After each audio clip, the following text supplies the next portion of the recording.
Bonjour et excellent réveil à tous. Ravi de vous retrouver en ce matin du mois de Ramadan, ce mois qui est voué à Dieu et aussi à la quête du meilleur humain qui sommeille en nous et vit. Ramadan, c'est aussi le partage, le don du soi. Ça rime également avec retrouvailles et famille. En citant justement les familles aujourd'hui, Siham Kenouch s'intéresse en particulier aux ancêtres. Et oui, comment faisait-il avant bien l'état civil? Avant l'introduction de l'état civil, comment faisait-il pour justement mémoriser toutes ces dates de naissance? C'est ce qu'on verra avec elle. Ces petites recherches vont nous permettre et vont nous éclairer justement ce matin. Et puis bien sûr, durant le mois de Ramadan, les plaisirs culinaires sont très présents sur nos tables. Et bien sûr, les jeunes enfants sont très récalcitrants, ils sont difficiles à amadouer par rapport à un régime qui soit justement le plus approprié pour leur santé. Les parents peinent et surtout les mamans. Et aujourd'hui justement, Mounia Witis s'est intéressée à la question de comment aider et pousser les enfants à consommer des légumes. C'est ce qu'on verra avec elle tout à l'heure. En parlant justement de plaisir culinaire, nous aurons le plaisir de retrouver ce matin Soumeya Zarouali qui vient nous annoncer la naissance d'une émission qu'elle anime elle-même, une émission entièrement consacrée à l'art culinaire avec la sauce justement de Soumeya en particulier. Nous verrons ça avec elle tout à l'heure en détail. Durant ce mois de Ramadan, l'Opéra d'Alger a accueilli un spectacle qui a connu un franc succès lors de sa première édition. Il s'agit de Tzaïr Rihla Fizmen. Et oui, c'est un club scientifique de l'École nationale polytechnique qui est à l'origine de cette initiative.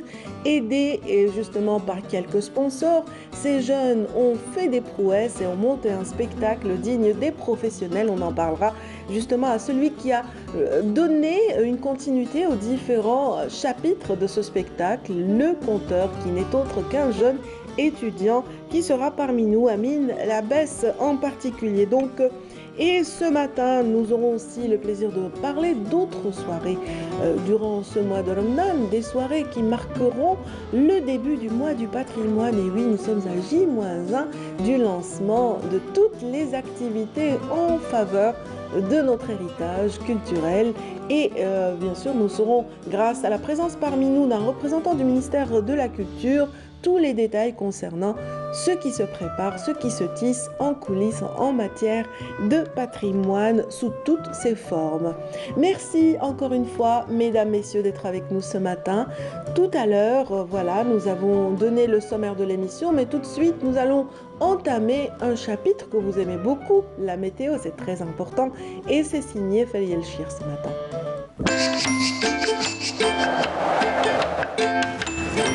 La météo vous est présentée par Mobilis.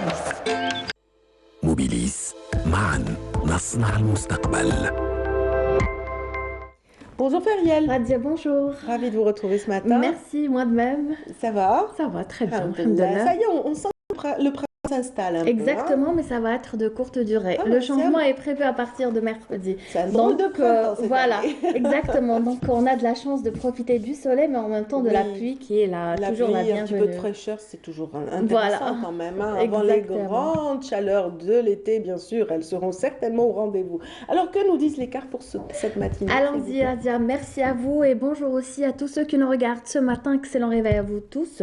Ravi de vous retrouver. Eh bien, pour aujourd'hui, le soleil aura le dernier mot pratiquement sur tout le pays. Après dissipation de brume des nuages bas près des côtes est, on attend un ciel souvent voilé vers le nord, l'extrême sud, le Hogar, le Tassili. Des soulèvements de sable sont prévus de l'extrême sud jusqu'au Sahara central au courant de cette après-midi. Les températures, les voici donc toujours élevées pour la saison, notamment vers l'ouest. En effet, il fera 30 à Tlemcen, on attend 28 à Oran, 23 à Alger, Tizi Ouzou, 21 à Annaba Sikda, 20 pour Betna, Sétif, Djilfa, Al-Beyod, 16 c'est le minimum pour Guelma, et puis au sud, on relèvera cet après-midi 27 à Hassim Saoud ou Ledjelal, 28 à Gardaya, 31 Béchar, 36 Tindouf, entre 32 et 33 au Sahara central, centrale, 30 à Manrasset, le Hogar, le Tassili, 34 à Illizi. Et enfin, le maximum reviendra cet après-midi encore à l'extrême sud où le mercure atteindra les 38 degrés. Place à l'état de la mer. Pour cet après-midi, nous aurons une mer belle, calme, peu agitée par endroits, surtout vers les régions côtières du centre et de l'est, avec des vents modérés entre 30 et 40 km/h près des côtes centre, entre 20 et 30 km/h à l'est et enfin entre 20 et 30 avec une mer calme et belle à l'ouest. Le soleil se couchera aujourd'hui à 19h24. Vous avez toujours le site de Météo Algérie, les 3 w.météoalgérie.dz qui est mis à votre entière disposition. Profitez du soleil, de la chaleur aussi et à tout à l'heure.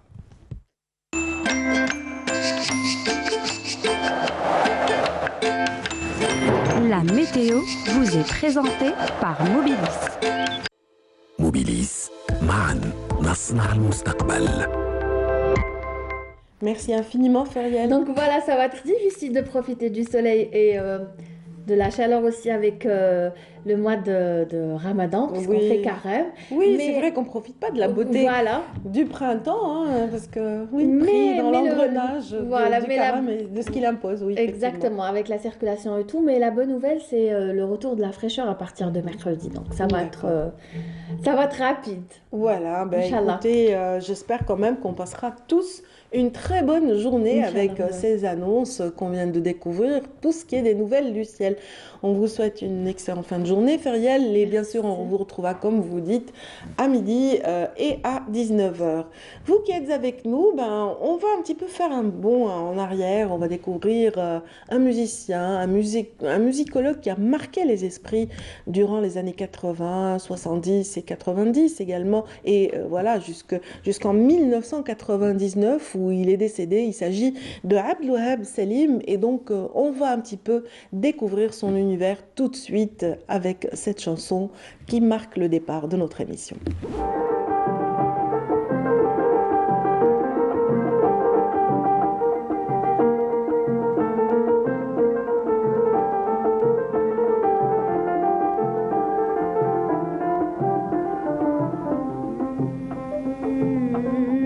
يا دمعة عيني سيلي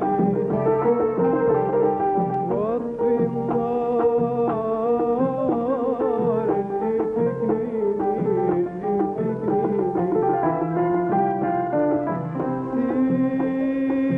سيلي يا دمعة عيني سيلي واطفي النار اللي في جنيني سيلي يا دمعة عيني واطفي النار اللي في جنيني سيلي يا دمعة عيني واطفي النار اللي في جنيني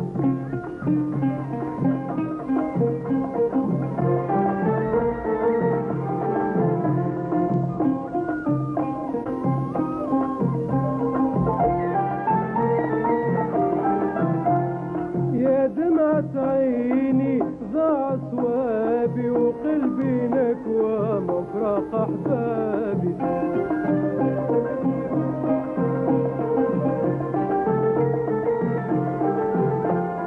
يا دمعة عيني ضاع صوابي وقلبي نكوى مفرق أحبابي رحلوا سكنوا في الترابي رحلوا سكنوا في الترابي وعلى فراقهم واشي نسيني وعلى فراقهم واشي نسيني سيني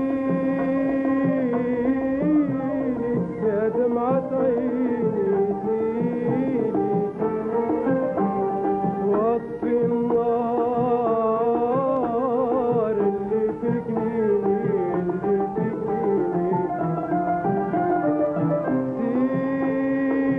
سيلي يا دمعة عيني سيلي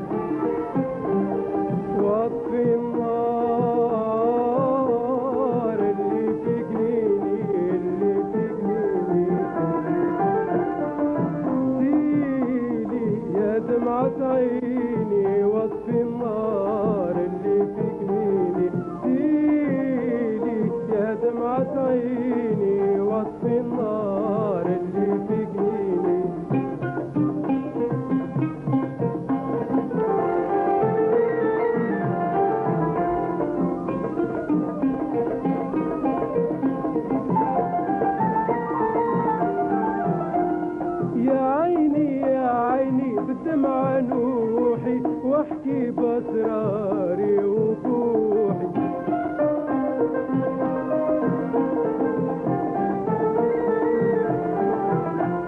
يا عيني بالدمع نوحي واحكي بأسراري وبوحي الفرقة حياة جروحي الفرقة حياة جروحي والصبر لله يشفيني والصبر لله يشفيني سيلي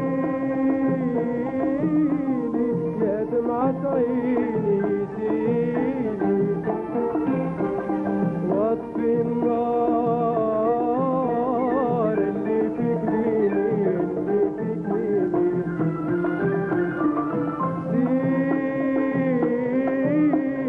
يا دمعة عيني سيلي واطفي النار اللي في جنيني سيلي يا دمعة عيني واطفي النار اللي في جنيني سيلي يا دمعة عيني واطفي النار اللي في جنيني. C'était là Abdelwahab Salim, il nous a quittés en 1999 et la wilaya de Tipaza, dont il est natif, continue de perpétuer sa mémoire, notamment en ayant baptisé l'un des complexes culturels les plus importants de la région, celui de Chenois de son nom. Et donc voilà, Allah yarhamou, et c'est bien de redécouvrir tout cela, hein, Siham Kendouch? Oh oui, bonjour. Oui, bonjour, ça va? Ça va. Ouais, Très bien. Ça peut aller. Alhamdulillah. Très bien, donc on a fait un bond un petit peu en arrière, Tout à fait. du temps du noir et blanc. N'est-ce pas? Oh, mais c'était une belle époque quand même. Oui. Il y avait beaucoup d'artistes, beaucoup de chanteurs, beaucoup de poètes aussi. Enfin, chaque époque a son style, a son genre. Je pense que bah ouais, c'était une belle époque. Ils étaient élégants, très... Il y avait des orchestres. Oui, des Il y orchestres. avait moins Oh, mon Dieu.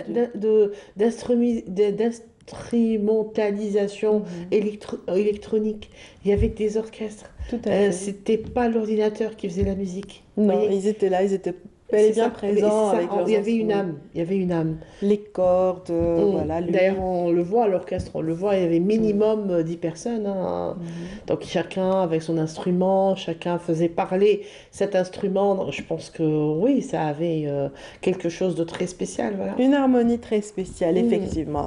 Donc, je le disais tout à l'heure au début de l'émission, hein, Siham, que nous allions parler de nos ancêtres un petit peu. Oui, quelque Ouais, part. c'est vrai que quelque Ramadan part. rime avec famille, avec Exactement. Moi, j'ai envie retrouvailles, de revenir regroupements. sur une habitude, une tradition qui est en train de disparaître, qui a pratiquement disparu. Et comment, bon, avant l'état civil, faut dire qu'il n'y avait pas d'état civil, on n'inscrivait pas forcément les enfants lorsqu'ils sont nés, mais comment faisons-on, donc à cette époque-là, comment on faisait pour se rappeler du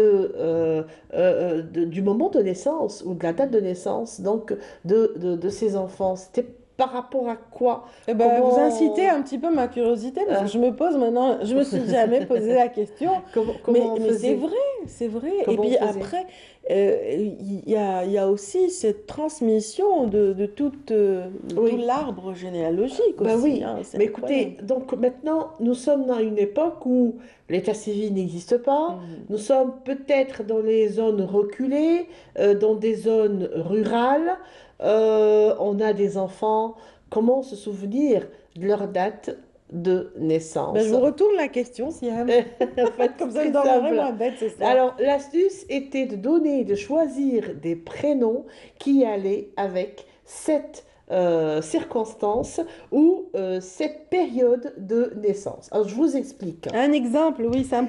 Parce que là, je n'ai rien compris. Par exemple, celui qui est né le mois de Ramadan, Oui. on pouvait ne lui donner que le prénom de, Ramadan. tout simplement. Alors, s'il s'appelle Ramadan, c'est parce qu'il est né durant le mois de Ramadan. D'accord. D'accord? Très bien. Alors, mon Ramadan, وش كاين؟ قبله كاين شعبان déjà. D'accord. Donc, celui qui est né le mois de Chaban, Ouais. on va lui donner le nom de Chaban. Oui. Mais il y a le prénom de l'Aïd ou L'Aïd, Bel'Aïd oui, aussi. Alors, oui, l'Aïd tout à ou Bel'Aïd, hein. Il y a Oui. Abou l'Aïd, c'est-à-dire Bel'Aïd, et il y a l'Aïd aussi. Alors, est-ce que ça veut dire que cette personne est née juste le jour de l'Aïd? Ah ben, je sais pas, je me pose la question. Alors, Est-ce que c'est en c'est fait. Abou l'Aïd veut dire la veille ou peut-être Non, mais en fait, non. Ceux qui portaient le prénom de l'Aïd, il y a le prénom de Aïda aussi, et non pas Aïda, il ne faut pas confondre. Alors, ceux qui portaient le prénom de l'Aïd ou de Aïda sont nés tout le mois de Shawwal. Tout D'accord. le mois qui Qui suivait suit le mois Ramadan. de Ramadan. Donc, nous avons ceux qui sont nés Sha'ban, ils avaient le prénom de Sha'ban. Ceux qui sont nés Ramadan, donc ils avaient le prénom de Ramadan. Et ceux qui sont nés pendant le mois de Shawwal, donc tout ça, c'était l'Aïd. Ça, c'est la première astuce. Mais j'imagine qu'il y en a d'autres, hein, Énormément. Ah, Donc, parce que celle-là, j'ai parce que pour peu cité. que je m'appelle Gamara, eh ben, ça Ça, voudrait c'est dire autre quoi? chose. Ça veut dire que vous êtes né une nuit de pleine lune. Par exemple. Voilà, Badra et Gamra, ce sont des prénoms qu'on donnait à une certaine époque Mhm. aux enfants qui sont nés pendant la pleine lune. Alors, chacun il y a plusieurs versions, plusieurs astuces. Alors, j'ai commencé avec les mois lunaires ou les mois de l'Hégire. Alors, nous avons par exemple la Ashur ou Ashura, c'est-à-dire qu'ils sont nés le première année, ou le premier mois de l'année, c'est-à-dire Muharram. À l'époque, on ne disait pas Muharram, Safar, Mhm. Jumad al-Oula, on disait Ashura, Shiat Ashura. Vous voyez, c'était Oui, notre prononciation. oui. Sha'ban, Ramadan, l'Aïd, on ne dit pas Shawwal, on Ouais. dit l'Aïd. Shiat Les... l'Aïd, Cheikh celui qui Laïd. vient après l'Aïd. Donc, D'accord. une prononciation. Alors, Rabi', tout simplement, Rajab. c'était Rajab, Rajab. pareil. Rabi', c'était tout simplement, non, c'était Oui. pas Mhm. par rapport à la saison, mais par rapport à Rabi' al-Awwal. Donc, Rabi' al-Awwal, on avait le choix entre Mouloud et Rabi'. D'accord. Dans certaines époques, dans certaines régions, donc il y avait Mouloud ou Miloud ou Milouda ou Moulouda, donc ça existe. Pourquoi? Parce que est né le même mois que le prophète sallallahu alayhi wa sallam, mais il y a ceux qui disent Rabi', c'est par rapport à Rabi' al-Awwal ou Rabi' al-Thani. Mhm. Donc ce sont des appellations qui fonctionnent et qui vont avec les mois lunaires. Il y a d'autres, comme vous le disiez si bien, il y a d'autres astuces ou d'autres moyens. Par exemple, ceux qui sont nés donc en pleine lune, ça va être Badruddin, ou ça va être Badra, ou Gamra, tout Mhm. simplement. Donc, eux, ils sont nés euh, Nuit de une pleine nuit de lune. pleine lune. Donc, hier, il y avait une de ces pleines lunes. Elle est belle. Alors, je vous promets que tous les loups-garous du monde, ils se On sont devait donnés se à cœur balader. joie. À un certain moment, ça faisait peur, hein. Mais bon, alors il y a une autre astuce, c'est les saisons et les intempéries. Alors, nous avons Thilja, c'est-à-dire qui est né le jour de neige. Nous avons Slija ou Thilja aussi, qui est né de neige aussi. Et nous avons prénom de Bou- transformé plus tard en un patronyme, donc en un nom de famille. Mais Guerra, c'est quoi une Ah, Guerra? mais je sais Mais pas. Guerra, c'est tout simplement... Guerra, c'est tout simplement un jour de grande pluie, un orage. Ah, ok. Mais une grande pluie, hein, quand c'est D'accord. une grande... الماء يكون الماء. D'accord, Donc, oui, oui, c'est oui, vraiment vraiment des pluies une... diluviennes. Exactement. Donc, quand il y a une très, très grande pluie, on appelait ça à une certaine époque.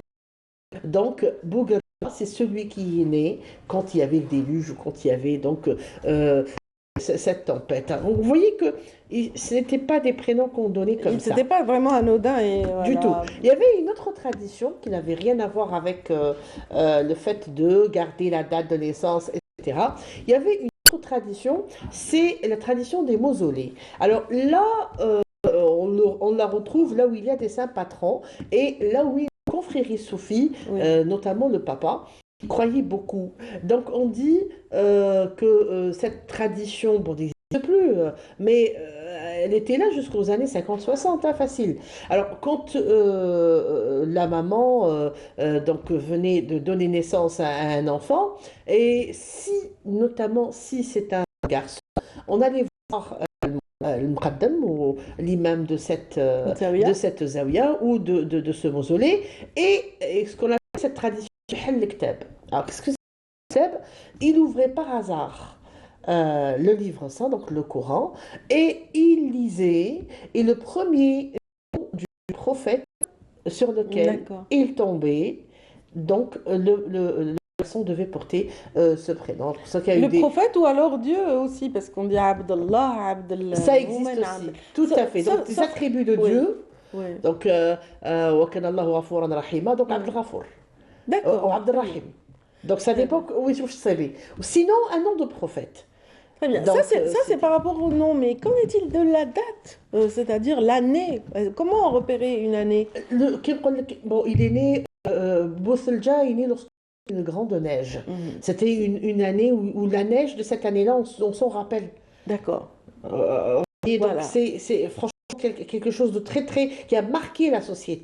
Quand Bougra était une pluie qui a peut-être dévasté les champs, qui a dévasté l'agriculture, etc. Donc, on s'en rappelait. C'était pas des... C'est comme Am el-Fil. Vous voyez, Oui, le prophète, on oui, dit qu'il est oui. né à Am el-Fil. Oui. Alors, c'était un événement assez particulier. Oui. Donc, il avait sa particularité, et c'est pour ça qu'on s'en souvient. Et c'est pour ça que cette année-là, c'était Am el-Fil. Donc, c'était Am el-Garra ou Am el-Thulj, etc. On n'était pas si... On n'était pas dans la précision en fait, Non, mais mais il y avait quand même quelques repères. il y avait des Il y avait repères. des repères qui nous rappelaient que cet enfant est né tel jour et tel jour et tel jour. Donc il y avait quand même une... Mais ça j'imagine qu'on coordonnait. comptait les années et qu'on transmettait aussi l'âge C'est- de celui oui. qui est mort. Donc ça Tout à permettait fait. d'avoir une Tout idée. à fait. Maintenant, il y a d'autres raisons que l'enfant porte un prénom ou un autre.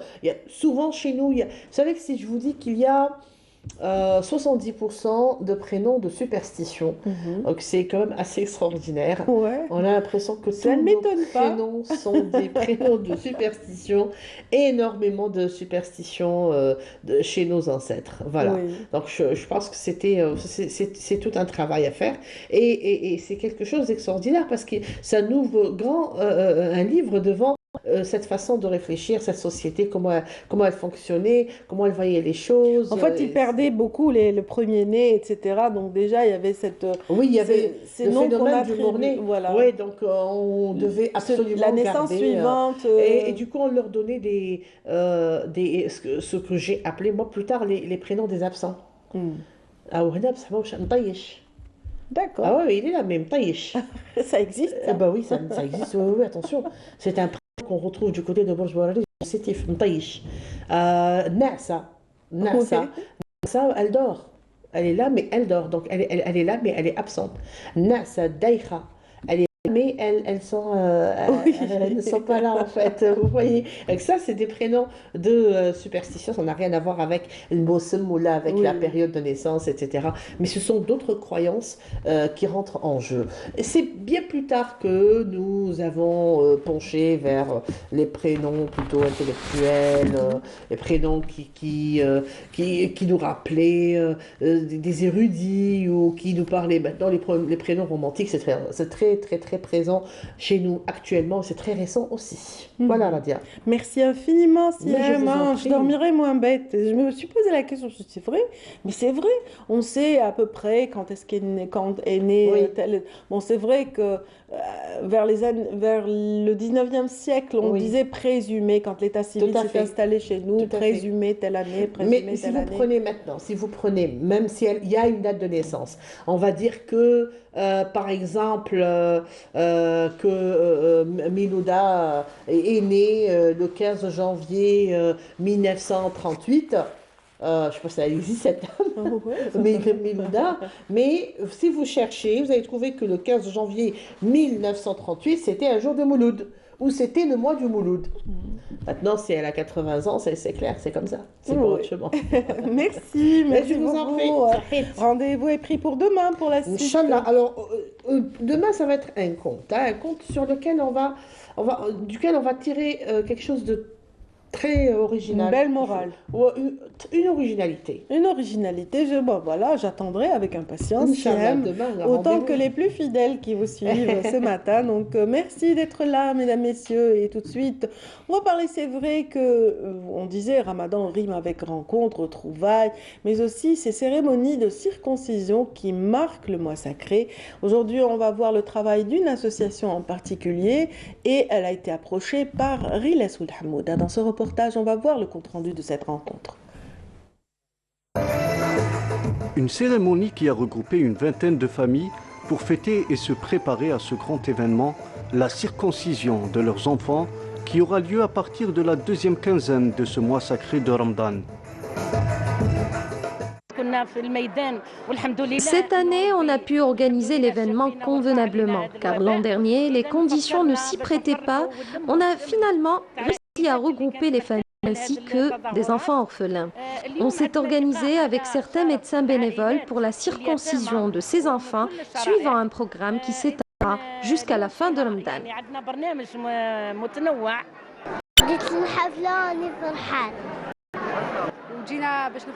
On est très content pour nos enfants. J'espère que cette initiative se renouvellera.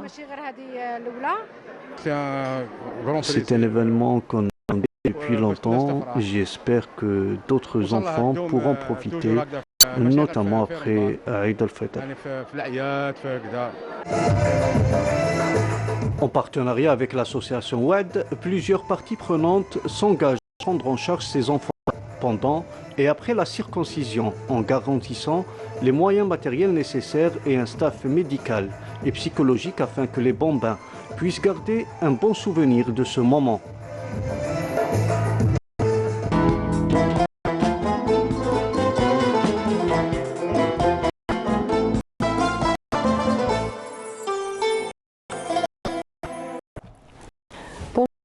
Bonjour. Ça va? Ça va très bien bien. réveillé merci. parce que la moitié de l'équipe dort ce matin.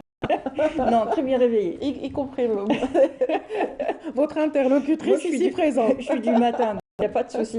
Non, on l'est tous, hein, mais bon. Oui, il y a des jours, ouais, Les c'est soirées Ramadan, se les prolongent, soirées se Ramadan. prolongent. Moi, la veille de mon passage, j'essaie de dormir tôt, j'essaie de me reposer pour être fraîche le matin. Voilà. Bon, on a beau essayer, mais des c'est pas fois, il toujours y a des évident. faits qui nous empêchent. Exactement. On va parler de nutrition ce De matin. nourriture, on va parler d'enfants. Voilà. Et Ramadan, de ce sont des Ramadan. tables bien garnies. Exactement. Pas très copieux. Oui, mais malheureusement, c'est ce que j'ai constaté à la maison. Je l'ai constaté à la maison, j'ai demandé un petit peu autour de moi. C'est pas le cas de tous les enfants, mais pas mal d'enfants ne veulent plus manger ni la shorba. D'accord. Ça y est. Allez, Moi, mes ni enfants à la bourek, ni shorba, la grève. Mes enfants à la maison ne veulent plus de bourek, plus de shorba, plus de jouez. Ça y est, tous les jours. C'est vrai que leur présenter le même plat tous les jours, à un certain moment, on n'a plus envie. Hein, on essaie toujours de varier, mais ça revient au même. Exactement, on essaye de varier un petit peu, et bien on va essayer de leur faire manger des légumes. Pas toujours. Mais c'est évident. quelque chose qu'ils détestent en général. Hein. Oui, en général, mais parce que peut-être qu'on ne présente pas les choses comme il faut. Peut-être que je vais donner quelques petites astuces qui vont peut-être aider les mamans, les papas aussi, à faire manger des légumes aux enfants. Volontiers. Tricher avec les enfants, n'est-ce pas? Tricher un petit peu. D'accord. Oui, une astuce, c'est de la triche. Il y a de la triche, un peu de triche. Mais le premier conseil que je pourrais donner, c'est de faire participer les enfants. Pas mal ça. Exactement. Cuisiner avec les enfants, leur présenter les légumes, leur donner à toucher les légumes. Par exemple, on lui demande de les légumes, de les éplucher, comme ça il pourra toucher le légume, il verra à quoi ressemble le légume avant d'atterrir dans son assiette, souvent en dés ou râpé ou autrement, donc il ne connaît pas forcément le légume, la vraie forme du légume. Donc lui donner le légume, il va rincer les légumes en général, il va nous aider, donc on pourra lui tout lui raconter l'histoire, les vertus de tel ou tel légume, qu'est-ce qu'il apporte au corps. Voilà, exactement, donc il nous aide pour la préparation. Ça nous fait de la main-d'œuvre, c'est toujours bon. Et puis, il sera tout content de manger ce qu'il a préparé. Donc, on commence par le faire participer en cuisine. Même quand on prépare, par exemple, une pizza, on peut toujours lui donner un pâton, donc une petite boule de pâte. Il va préparer lui-même. Il sera très content de manger sa propre pizza. Absolument. Mais voilà, pizza aux légumes de préférence. Pizza aux légumes, c'est possible. Au lieu de mettre une sauce tomate, on peut un peu tricher et puis faire une sauce avec des légumes ou à la sauce tomate, ajouter de la carotte sans qu'ils s'en rendent compte. Sans qu'ils s'en rendent compte, masquer un petit peu. Un petit bout d'aubergine, un petit bout de courgette. On peut râper les légumes, par exemple, si on les fait cuire, on peut les râper sur la pizza et ensuite râper le fromage dessus, il n'y verra que du feu. Non, mais ce qui est marrant, c'est qu'ils consomment ce type de pizza à l'extérieur, ils ne se rendent pas compte et ils ne rechignent pas quand il s'agit d'une pizza à l'extérieur. C'est à la maison qu'ils sont très exigeants. C'est comme ça. À l'extérieur, on est tout content d'être dans un restaurant, on voit du monde et tout ça, et donc ça nous intéresse. Et on ne pose pas la question, on voilà. Allez. Mais à la maison, non, je veux pas ci, je veux pas ça. Ce soir, je veux manger des pâtes, de la purée ou des frites. Souvent, c'est le cas. Moi, ces dernières semaines, c'est simple. Dès que je dis, il y a shorba bourek, non, moi, je veux manger des pâtes. Je veux manger de la purée. Bon courage. On est à J-12. Oui, on reste pas beaucoup, ça va.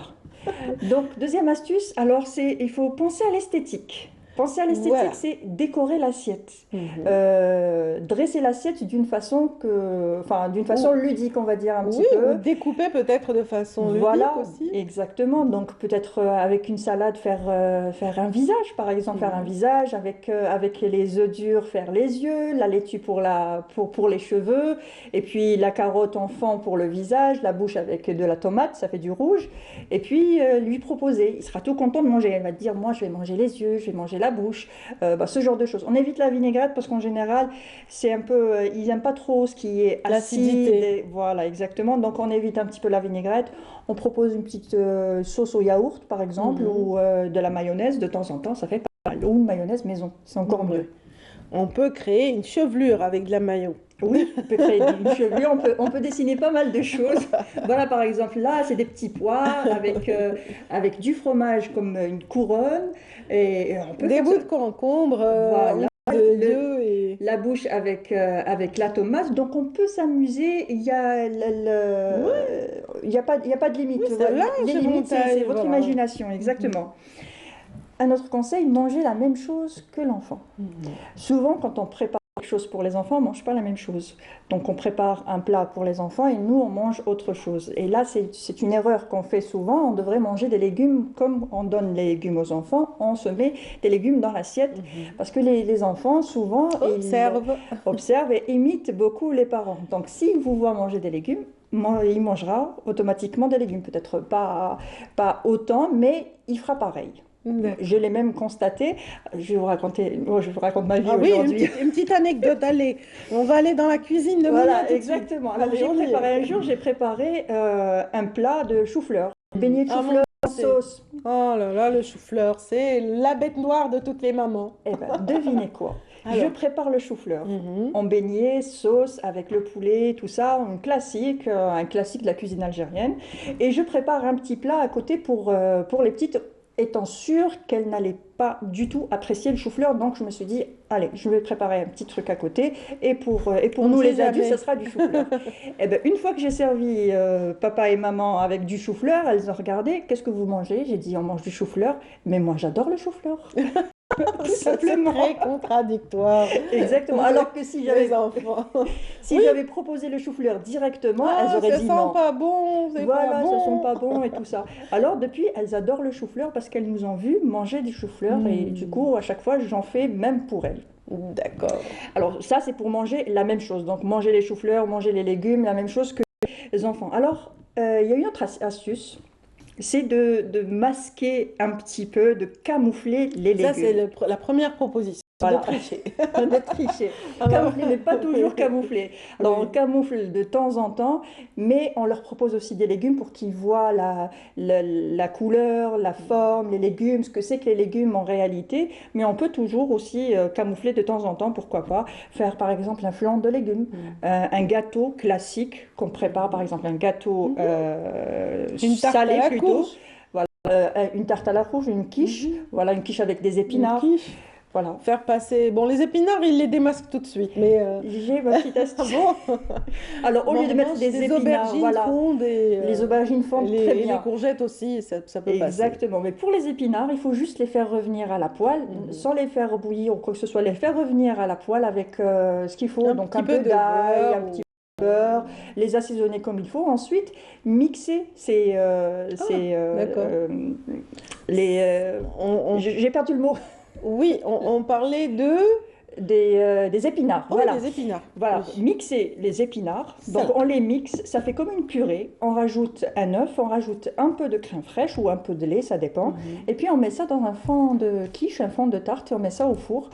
On a une tarte verte, complètement verte. Et puis dessus, on va mettre une petite noisette de fromage plutôt, de fromage fondu. Ça fera une tarte verte avec un petit point blanc au milieu. Ça sera très joli et très appétissant pour les enfants. Mes filles ont adoré. C'est bien. C'est des astuces que j'ai testées.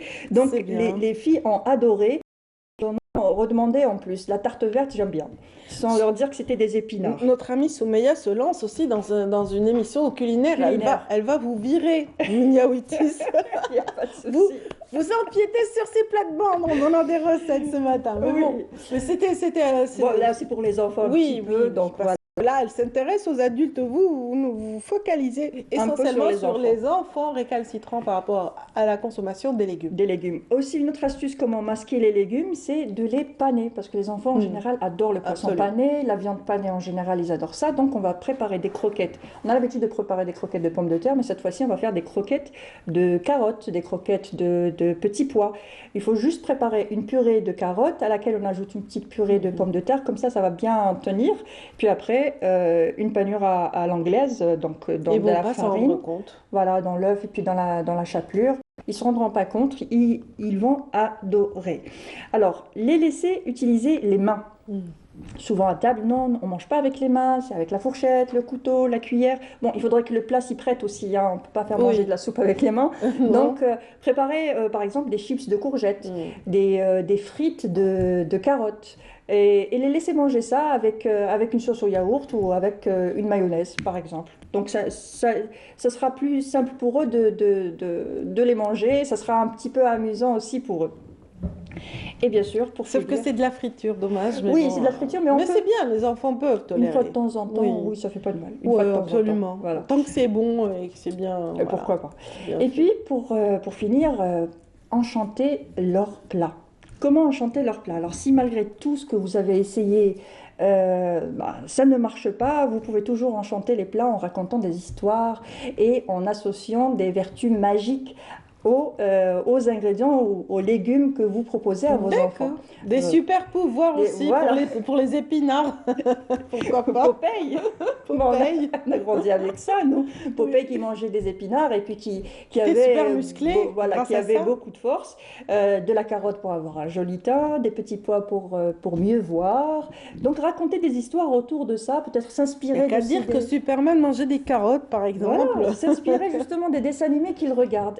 Leurs héros dans les dessins animés, dire que voilà, tel héros adore manger tel légume et c'est ça qui lui donne la force et qui l'aide à vaincre ses ennemis. Oui, tout à fait. Voilà. À voir à travers les murs. Voilà, avec des petits pois, tu verras dans le noir, et ce genre de choses. Faut pas trop mentir parce qu'après, c'est pas évident. Bon, ça dépend de l'âge aussi. Voilà, si quand ils sont tout petits, un petit peu naïfs. Ils sont encore tout petits, tout naïfs, donc on peut leur raconter quand même quelques petites histoires. À partir de quel âge ils deviennent futés? Très tôt, hein, plus tôt qu'on le croit. Ils sont assez précoces. Parce que là, personnellement, ma propre expérience, elles ont 4 ans et souvent je suis étonnée de leur réponse, de leur façon de me répondre ou de me dire « Ah non, je ne suis pas d'accord. » Non, c'est pas le cas. C'est pas le cas. Voilà, exactement. Donc, c'est impressionnant, les enfants. Oui, absolument, absolument. En fait, voilà, il faut quand même essayer de tester ces petites astuces, mesdames. Voilà, si vous ne l'avez pas encore fait, ben voilà. On va commencer d'abord par les introduire à la cuisine. Voilà, tout d'abord, commencer à les introduire à la cuisine. Décorer, ça fera plaisir aussi pour les adultes de voir une assiette bien dressée, avec des petits dessins et des motifs. Ça nous fait toujours plaisir d'aller au restaurant, d'avoir un dressage de chef. Tout à fait. C'est appétissant, c'est vrai ou pas? Donc, du coup, pourquoi ne pas faire la même chose à la maison et pour les enfants aussi? Et voilà, et sans désespérer, il faut faire travailler votre imaginaire. Voilà, manger la même chose que vos enfants. Et tricher de temps en temps, vous pouvez masquer. Et puis, les laisser manger un petit peu avec les mains. Et puis, raconter beaucoup d'histoires. De merveilleuses histoires. Les limites, c'est les limites de votre imagination, tout simplement. Donc, racontez-leur pas mal d'histoires sur les légumes, créer une histoire autour des légumes, et voilà. Voilà, ou alors suivre la rubrique de Siam Kenouche et s'imprégner un petit peu de quelques contes et légendes. Pourquoi pas. Et Soumi Azerouali l'après-midi pour avoir des idées de recettes. Oui, voilà. Ça c'est pour les mamans. Et en fait, je ne sais pas s'il y a des papas, ils ne sont pas nombreux, ils sont assez rares les hommes qui se mettent à la cuisine. Hein. Si, quand même. Mais il y en a de plus en plus, je crois. Si, il y a pas mal la nouvelle génération, on va dire, s'implique plus à la maison, donne un petit coup de main quand même, si ce n'est pas la cuisine, c'est avec les enfants, donc oui. En fait, ce qui maîtrise le plus, c'est les grillades en général. Voilà, exactement, quand on prépare un barbecue, c'est les qui sont là, oui, le feu, c'est moi. Je suis fort. Et les poissons, ça les embête pas. Et aussi, ils adorent commander des menus. Donc, pour ce soir, je veux. Ah, ça, oui, ça, ils sont spécialistes. matin en la matière. En tout cas, on salue les hommes et les femmes qui nous regardent ce matin. J'espère que vous avez apprécié donc ces petits conseils concernant la manière d'introduire dans nos tables les légumes pour les petits bambins. Voilà, Oui. exactement. Les inciter un petit peu à en consommer davantage. Merci infiniment pour toutes ces précisions. Hein, Merci Mounia, à je toi. vous souhaite une agréable journée Merci. et bon courage en cuisine. Surtout. Bon courage en cuisine. On salue vos petits bambins s'ils nous regardent ce matin. Ou s'ils sont à l'école, mais allez. Oui, ils sont à Voilà, l'école. ils sont à l'école.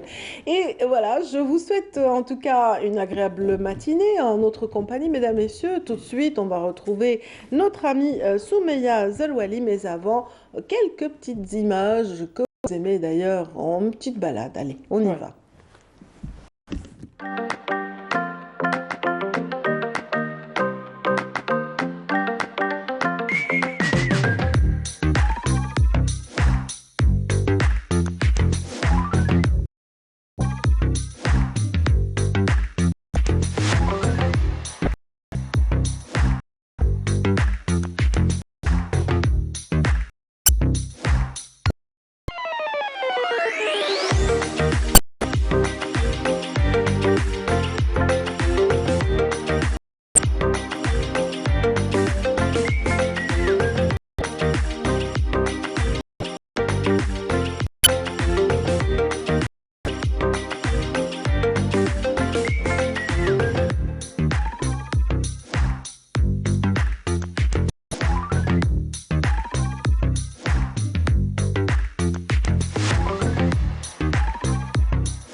Voilà, donc on oublie l'annonce d'il y a un instant parce que Soumeya se prépare en coulisses à entrer, donc le make-up n'est pas au point, donc on l'attend patiemment. Make-up. En attendant, make-up, oui, c'est important, c'est oui, une étape ouais. importante, Yazid. Ouais, moi aussi, je suis un petit peu maquillé, mais bon, il y a un peu de brillance sur la tête, c'est pas grave. Oh, c'est pas grave, c'est pas grave. Habituellement, vous couvrez cette brillance. Bah Aujourd'hui, oui, vous avez... mais là, j'ai oublié mon Non, mais- béret, voilà.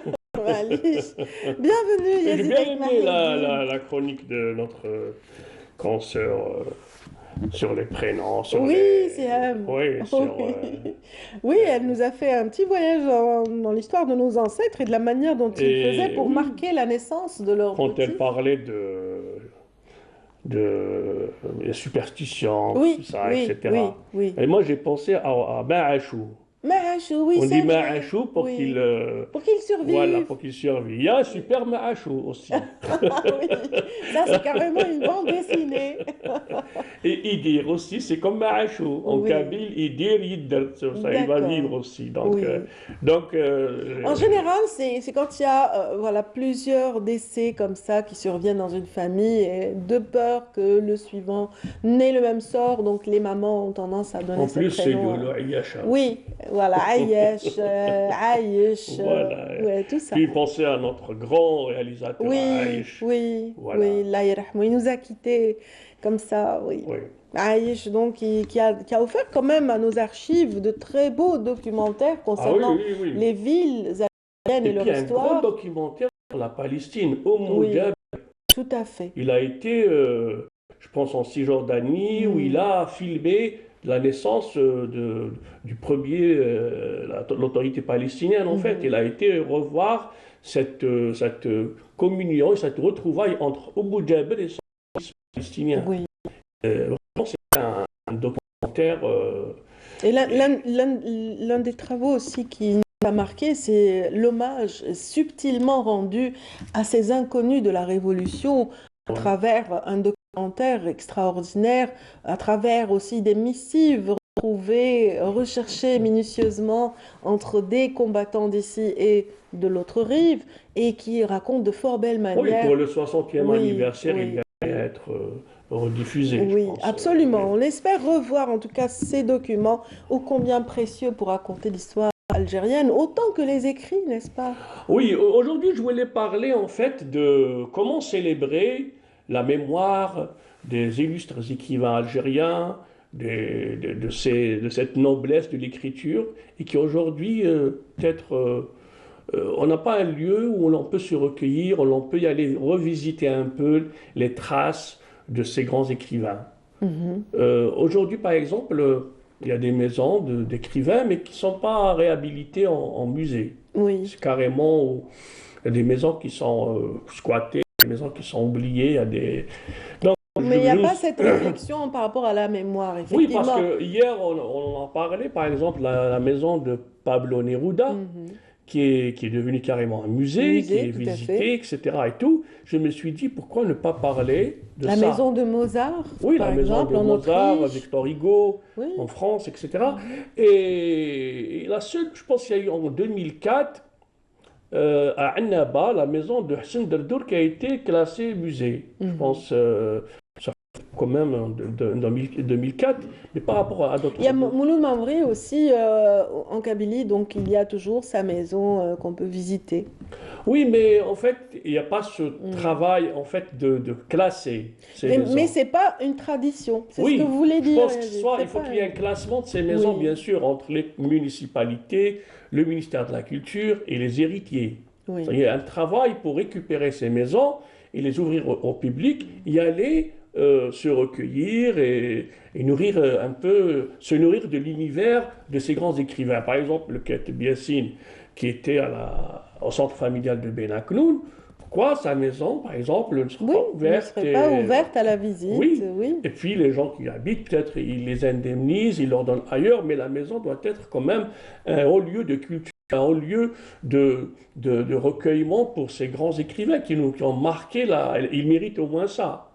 Et puis, il y a par exemple aussi Mohamed Dib, il y a un livre qui est consacré à Tlemcen, qui est Tlemcen au lieu de l'écriture. Donc, aussi, donc, la maison de Mohamed Dib à Tlemcen, elle ne sera pas aussi... qui a écrit que sur ces lieux, enfin, ces lieux qui ont marqué, ces maisons un peu... etc. Il parlait comment il était sur la Meïda, comment il commençait à écrire, comment il commençait... Et il y a même des anecdotes. Il y a un circuit qui a été créé par l'association qui mémorise justement la Grande Maison. Donc c'est une association qui pérennise un peu l'histoire de ce grand écrivain et qui permet aussi des visites. Mais c'est vrai que on aimerait aussi à vivre vraiment dans l'espace intime où a grandi ce grand homme, ce grand écrivain. Et aussi, par exemple, à Bellecour. À Bellecour, il y a deux lieux. Il faut dire Belouizdad, il ne faut pas dire Bellecour. Non, je sais, bien sûr. Mohamed Belouizdad, le fondateur de l'os. Ouais. Mais on dit Bellecour comme ça. Oui, parce que c'est quand même un repère. Oui, absolument. C'est un repère. Oui. Je voulais simplement rappeler un peu que dans ce quartier mythique d'Alger, il y a deux grands noms de la littérature universelle. Nous avons Albert Camus, qui a vécu à l'ex-Lyon, et nous avons Miguel de Cervantes. Il y a eu beaucoup de choses qui ont été faites, ils ont réalisé beaucoup, notamment la bibliothèque, notamment la bibliothèque nationale de 2004, 2005, ils ont réalisé beaucoup d'événements autour de la grotte de Cervantes. Tout à fait. Et je me suis dit, autour de la grotte, après quand on part visiter, rien du tout, mais à part un hôtel, mais à part la grotte et tout, mais il n'y a rien autour. Oui, la signalétique fait défaut dans certains sites et monuments. La signalétique, une bibliothèque, on peut carrément faire de ce quartier de Cervantes aussi un lieu de rayonnement. Absolument. Il y a une belle continuité avec le musée des Beaux-Arts. C'est un centre intéressant. La Villa Abdeltif. La Villa Abdeltif. Il y a le jardin du Hammam. Oui. C'est une belle visite qui peut être. Donc, il y a eu même des soirées à la lecture de passages de Miguel de Cervantes, de la Mancha, etc. Donc, et puis, Albert Camus aussi. Imaginez la maison d'Albert Camus aux États-Unis, au Chili. Prix Nobel, prix Nobel de la littérature. C'est aussi carrément, on peut faire du tourisme culturel dans cette région. Oui, absolument. En tout cas, et Oui, c'est une belle réflexion Il y a aujourd'hui, également, franchement. je pense, il y a des grands noms de la politique et de l'économie, de la sociologie. L'auteur du Capital, Karl Marx, passé par Mhm. l'Algérie, et il est venu ici. Donc, il y a Oui, même, autant que oui, Mandela, il y a même autant que... Boudakir qui a consacré un livre sur Karl Marx. Et il rappelle aussi qu'il est venu, il a eu des hôtels, etc. Mais ces hôtels, comme l'hôtel du Globe, là, du côté de Richelieu, je pense, c'est là où il a passé Son son séjour, séjour. Mais dans cet hôtel, on ne trouve rien du tout. rien qui marque... Qui marque qu'est-ce qu'on perd si on fait ici, je sais pas, est passé oui, telle ou telle personne, un peu comme quand on fait les miradors de la mer, les phares en l'occurrence, telle personnalité, absolument, signature, il comme y a un l'hôtel livre de bord. El Jazeir, Oui. qui reste aussi un lieu Ah oui, chargé d'histoire avec les Winston Churchill, avec Churchill. Charlie Chaplin, Mhm. avec Eisenhower, avec, Oui, enfin, il y toutes a ces toute une. figures On les mondiales, retrouve d'ailleurs quand on rentre dans l'enceinte de l'hôtel, etc., dans le hall, on trouve des des photos, images voilà, de tous et ceux des écrits. qui sont passés par ce grand hôtel d'Alger. Donc en fait, c'était rappeler un peu tous ces belles choses. Il y a aussi Aboul-Eid Doudou, qui est un grand traducteur. Oui, la On vient yarhamou. de perdre aussi Mhm. sa femme, la Yarhama. Oui, Donc, le président nos condoléances à sa fille. Et puis aussi, c'est un grand écrivain. Pourquoi ne pas, mis à part qu'il y a peut-être un amphithéâtre du côté oui. du tunnel des facultés qui Mhm. porte son nom, mais mis à part ça, il n'y a pas grand-chose. Essia Djebar aussi, pour parler des femmes, etc. Oui. Donc je pense qu'on a fait le tour. J'ai essayé juste d'apporter un petit plus comme ça pour rappeler des choses-là et rendre Oui, hommage à tous ces mais bien sûr, écrivains. on est à J-1 du mois du patrimoine et ça fait partie de l'héritage. Vous avez fort bien raison, Yezid Ait Oui, Mahiddine, de souligner absolument. cela. Bien sûr, j'espère que les Et puis il y a le prix responsables... Assia Djebar ces jours-ci qui a été relancé après 2 ans de rupture. C'était par rapport à la pandémie. On y reviendra dans Voilà. d'autres éditions de Bonjour d'Algérie. Dans un petit moment, nous allons pouvoir, merci Yazid, nous allons Merci. retrouver nos invités prévus pour cette matinée, en l'occurrence Jamal Khalil, calligraphe en herbe, et puis également un jeune conteur qui va nous parler de son expérience à travers un spectacle, Dzaïr Rihla fi Zman. Donc voilà, accueilli et organisé au niveau de l'Opéra d'Alger. Les détails, c'est tout de suite après cette chanson du groupe Dzaïr. Et c'est parti.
Voilà, c'était là le groupe Dzahir Hakim, justement du groupe Dzahir Hakim Ladjel a invité plein d'amis, une belle brochette d'amis qui l'ont accompagné sur cette chanson Lillah Adrouni.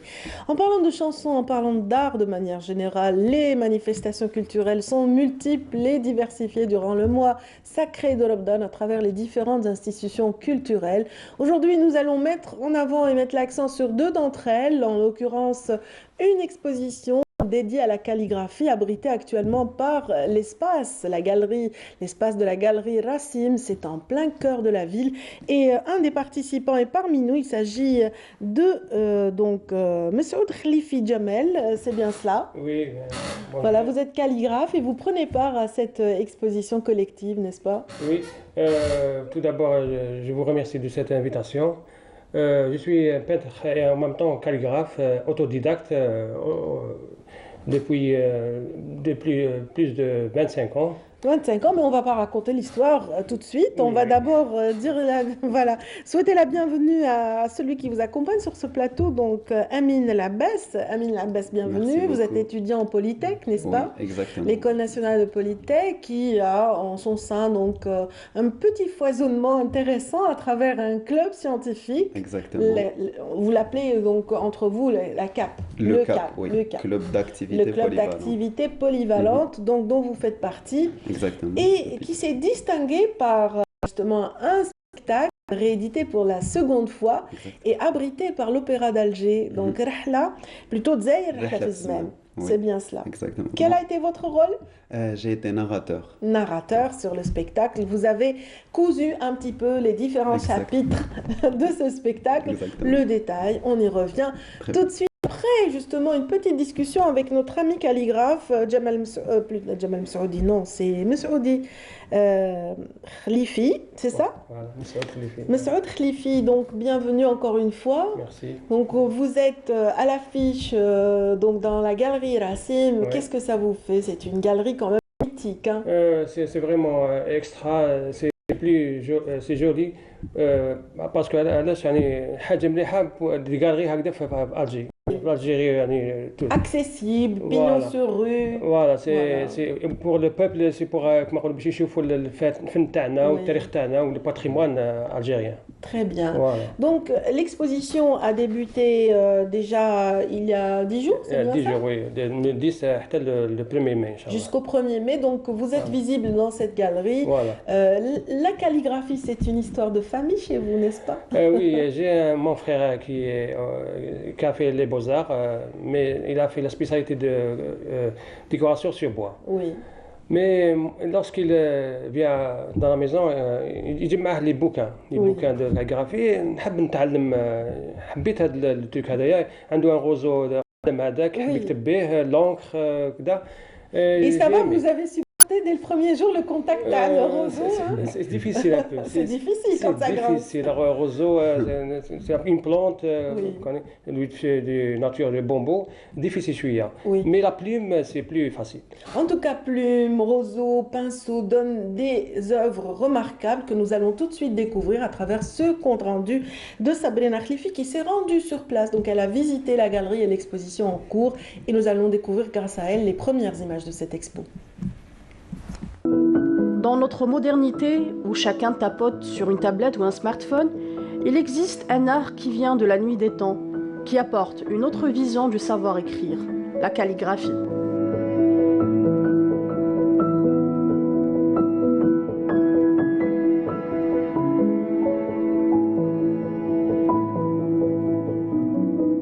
Dans le cadre du programme du mois sacré de Ramadan, la galerie Mohamed Rassim abrite l'exposition Calligraphie islamique. 4 artistes y participent, Mouna Hussein, Maqbet Saleh et Mkhna Chifriat, qui sont diplômés des Beaux-Arts, et Jamel Khlifi, qui est autodidacte. Je suis artiste autodidacte. C'est la première fois que je fais une exposition au sein de l'établissement Agriculture. Et cette exposition présente les ouvrages que j'aimerais présenter au public, surtout au sein de le carême Ramadan. J'ai 12 tableaux. 12 tableaux. Tableaux qui représentent la calligraphie, un peu la décoration et l'arabesque. 32 tableaux sont exposés qui reflètent le savoir-faire des 4 artistes. On y retrouve des versets coraniques, Asma'ullah al-Husna, ainsi que le nom du prophète Mohammed sallallahu alayhi wa sallam. Des œuvres réalisées avec différentes techniques, peinture à l'huile et céramique. L'exposition est visible jusqu'au 10 avril.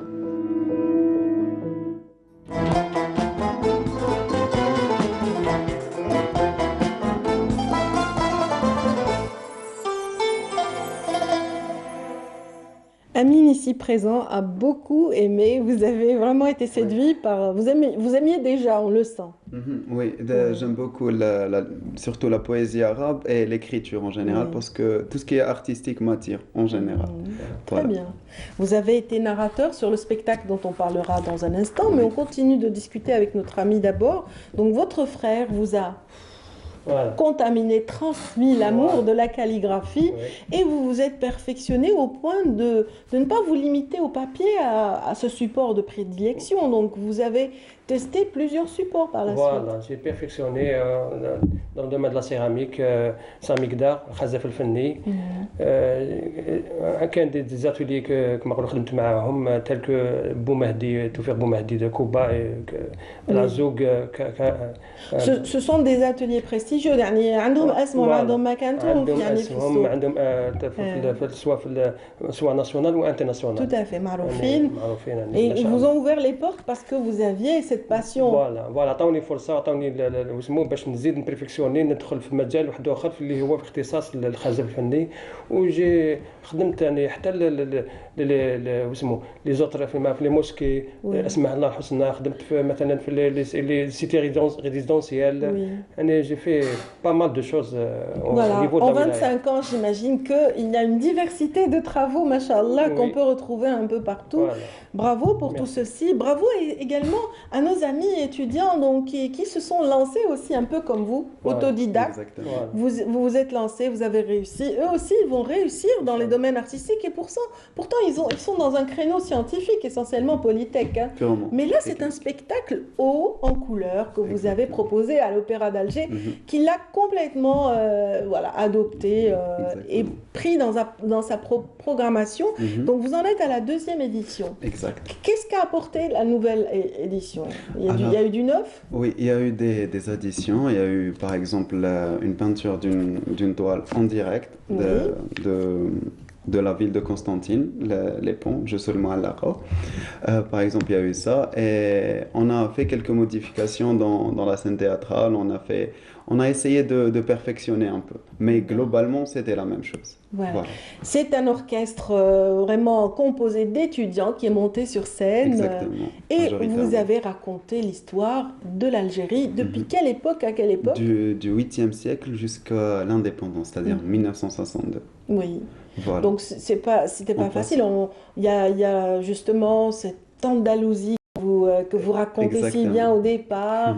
Et on est vraiment transporté, on voyage dans le temps et dans les époques. Hein. C'était le but, voilà. On est passé tout d'abord par l'épopée de l'Andalousie, ensuite on est passé à l'époque des Zianides et les Botans de Tlemcen, donc là où on a décrit, on a cité les nombreux empereurs. Puis on est passé à Constantine, pour un peu l'exécution de Salah Bey. Et puis le 20e siècle, 19e siècle, Navarine et tout, même bas de la colonisation, puis arrivé à l'indépendance. Voilà, on va un petit peu avoir un aperçu de ce spectacle grâce à cette vidéo que vous nous avez amenée ce matin. Donc voilà que nos équipes ont filmé. Il s'agit de Lamia Boudbouda qui s'était rendu justement à l'Opéra d'Alger Boualem Sayeh et en voici le compte rendu. Embarquement immédiat pour le passé historique de l'Algérie à travers Dzayr Rihla fi Zman, un spectacle musico-culturel organisé par les membres du club estudiantin Le Cap de l'École nationale polytechnique d'Alger. Le CAP, le club d'activités polyvalentes de l'École nationale polytechnique. Donc c'est un club créé en 2010 par des étudiants pour les étudiants. Donc le but c'est d'animer la vie estudiantine par des activités de nature culturelle, caritative ou la scientifique. C'était l'idée d'un ancien membre du CAP, un polytechnicien également, Ousmo Amzian, un passionné de musique, d'art, etc. Du coup, il a eu l'idée et il a pensé au CAP comme sur une plateforme pour concrétiser l'idée d'idéal. Un spectacle vivant qui regroupe plusieurs arts, musique, théâtre, narration et même art graphique. Je joue le rôle de l'amiral Edward dans la pièce théâtrale de Zahir Hlafzman. Et Inch'Allah, il y aura des répliques que je vais dire. Et aussi, il y aura même de l'action, des combats et tout. On raconte l'histoire de l'Algérie à notre façon.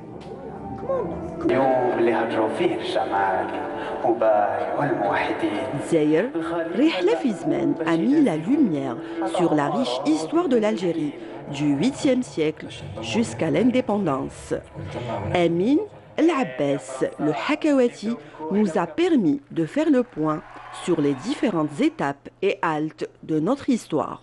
On a débuté depuis 711, en passant par 1492, la chute de Grenade. On a traversé l'épopée de l'Andalousie jusqu'à arriver au début du XXe siècle pour traverser un peu la période de la colonisation et ensuite aller jusqu'à l'indépendance. Au début, c'était un peu délicat de me mettre dans le rôle du narrateur. C'était ça qui était un peu subtil. Mais dès lors qu'on se met dans le personnage et qu'on revêtit disons, le rôle de narrateur, khalas.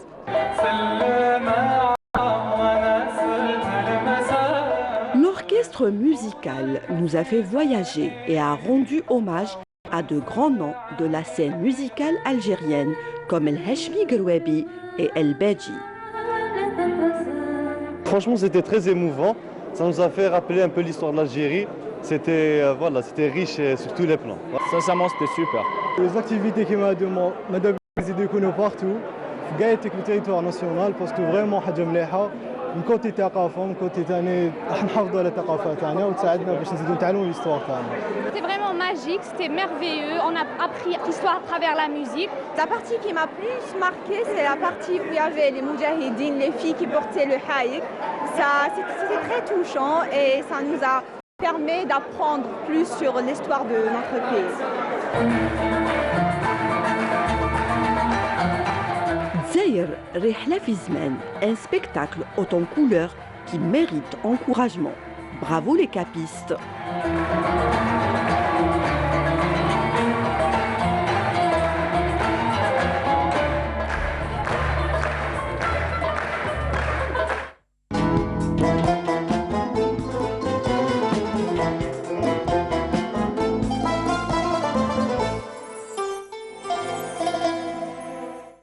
Comme disait si bien Lamia Boudbouda, ben bravo les capistes. Nous en avons un parmi nous, il s'agit d'Amin Labès. On vous a vu avec plusieurs tenues là. Exactement, c'était parmi les additions.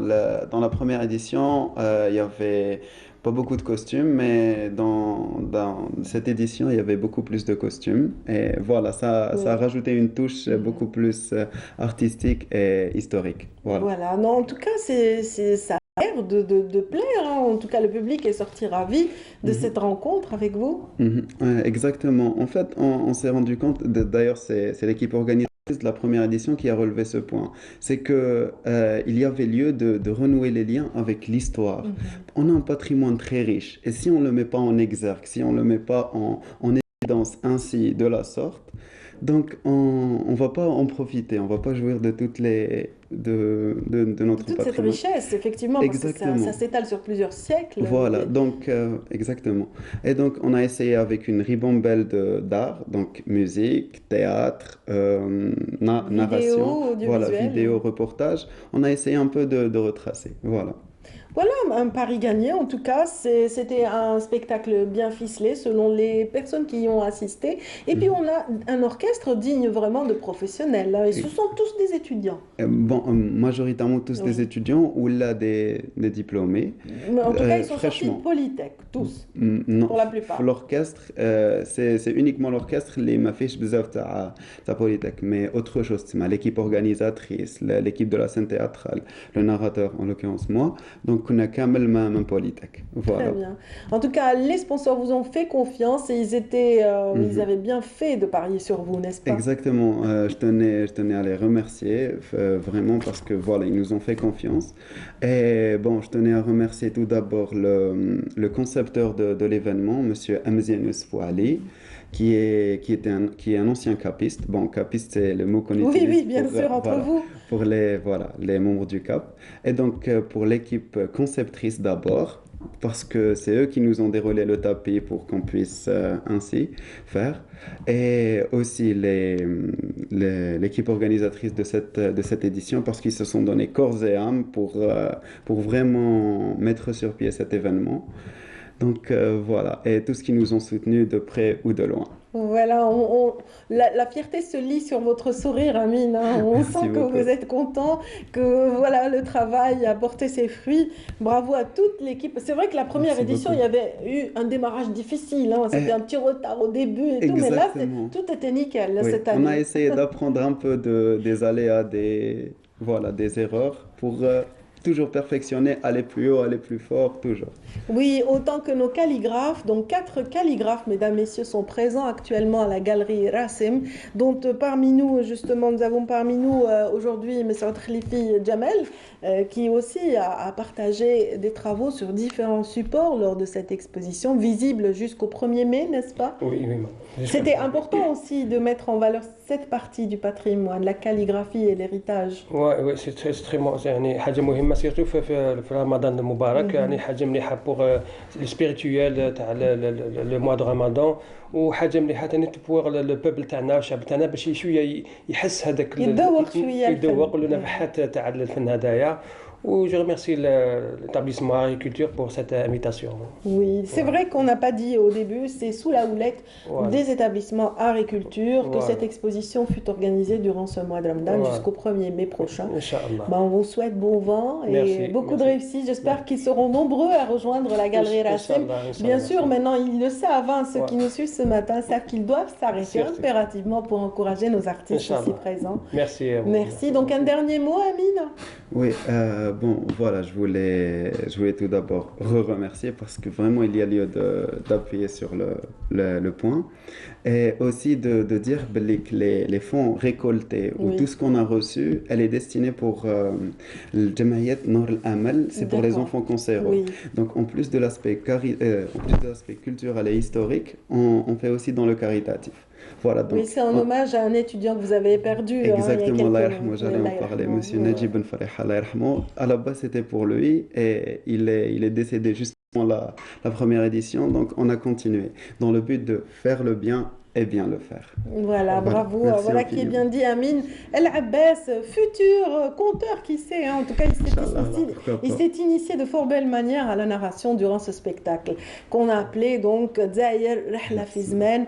Merci beaucoup pour votre présence, ainsi que ici présent Saoud Khalifi, donc Jamel, calligraphe, présent à la galerie Rassim jusqu'au 1er mai. Merci encore à tous ceux qui nous suivent ce matin et qui continuent de le faire. Je vous propose bien sûr de voyager à travers l'image tout de suite avec Sophia Chouban qui nous fait découvrir la citadelle d'Alger, donc un monument historique ô combien remarquable et c'est une manière à nous de marquer aussi l'arrivée du mois du patrimoine. Elle parle de patrimoine culinaire, il s'agit de Soumeya Zerouali et nous la recevrons juste après ce reportage.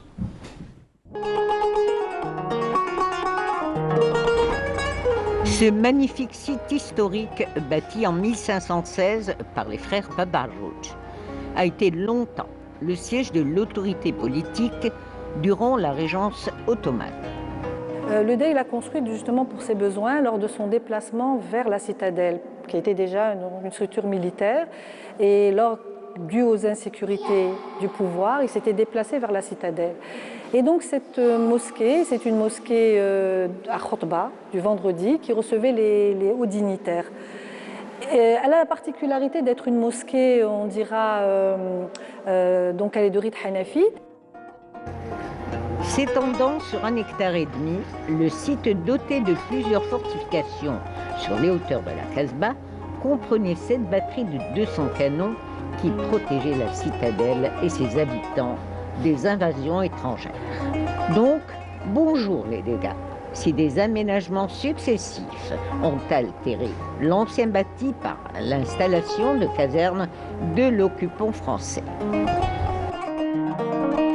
Le palais des Beys il est construit sur la muraille, donc sur la muraille de la Casbah. Et la difficulté donc, dans les travaux de consolidation, c'est justement le fait qu'il soit sur cette muraille. Ce haut lieu historique a été érigé en une ville garnison. La détérioration de ce joyau archéologique du XVIe siècle a nécessité l'intervention des pouvoirs publics pour le restaurer dans le but de le rendre accessible aux visiteurs et aux touristes. Mais rappelons toutefois qu'il a fallu attendre que des nouvelles rénovations pointues allant de 2012 à 2016 puissent reconstituer le Palais du Dey et ses multiples dépendances. Le Palais du Dey est constitué donc d'entités. Nous avons au rez-de-chaussée donc le patio, nous avons le diwan, nous avons les trésors du Dey. Au niveau 1, nous avons les cuisines, donc c'est une grande cuisine du Dey. Nous avons la volière. Au niveau 3, nous avons le hammam, sans oublier donc le harem. Et au dernier niveau, nous avons les appartements du Dey. Lieu historique par excellence de la Haute Casbah, la citadelle constitue à elle seule une attraction touristique qui témoigne d'une période cruciale d'El Jazair El Mahrousa.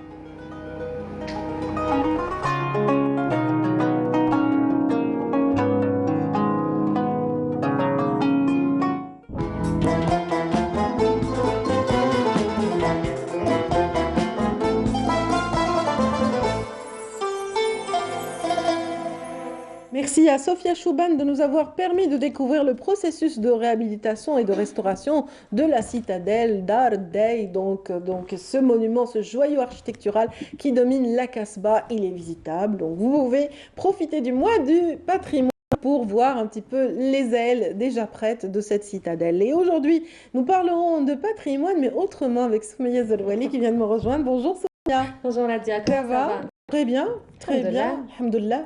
Ça va, Mamdan? Vous cuisinez beaucoup chez vous? Dites-moi. Bah oui. Oui.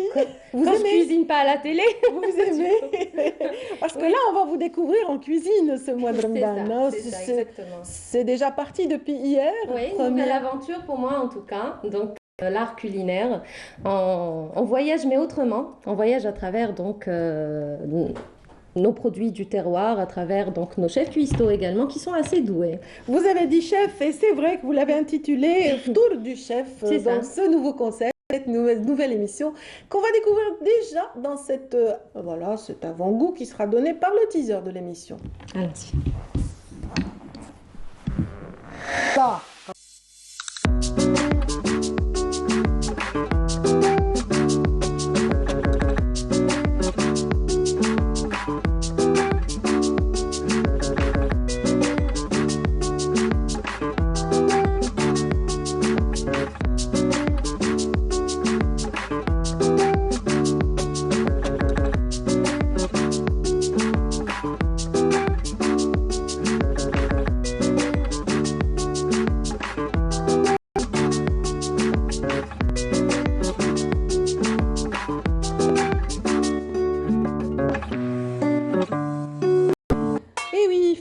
Chef, une nouvelle émission signée Soumeya Zerouali. Donc Soumeya, c'était quoi le déclic? Comment se fait-il? C'était essentiellement Ramadan.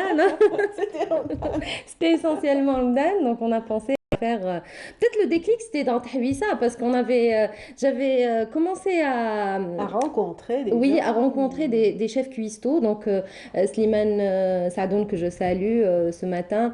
J'en ai rencontré plusieurs à travers donc Tahwissa, et ça m'a donné, donc je me suis dit à un moment donné, pourquoi pas? Parce que finalement... C'est une autre manière de voyager, donc je l'ai dit Oui, à tout à travers fait. donc et dans Photo du chef, on a essayé de créer cette fusion, pas de la créer parce que c'est pas nous qui le font, c'est finalement les cuistots, Oui, les les chefs cuistots cuistots, qui oui. le font.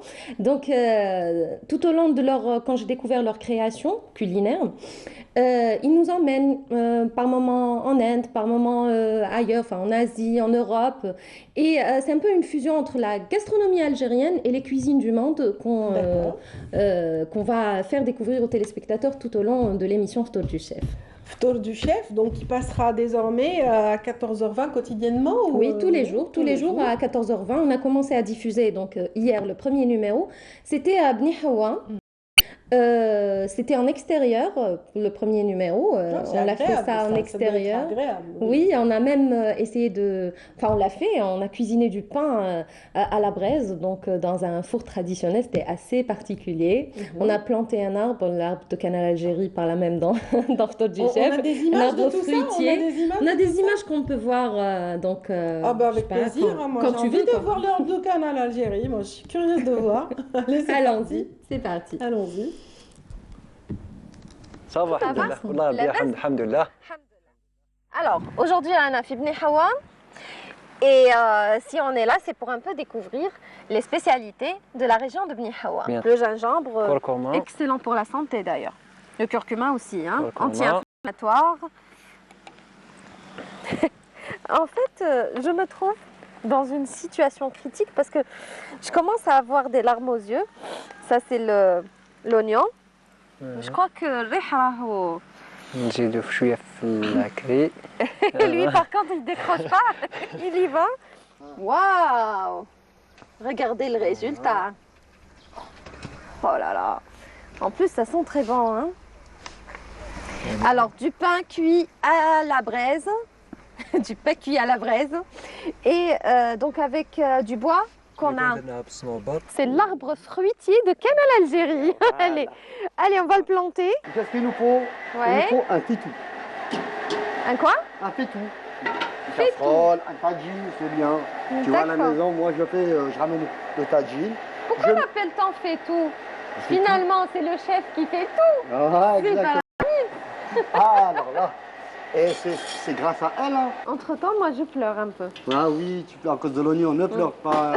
La dame grib. ما بقالناش ها. ما بقاش ما هاي. بقاش. Et bien sûr, évidemment, بريك على النبي. ما تنسى au Charles. Si on part un nab, on mange pas d'une brique. Alors là. C'est pas normal du tout.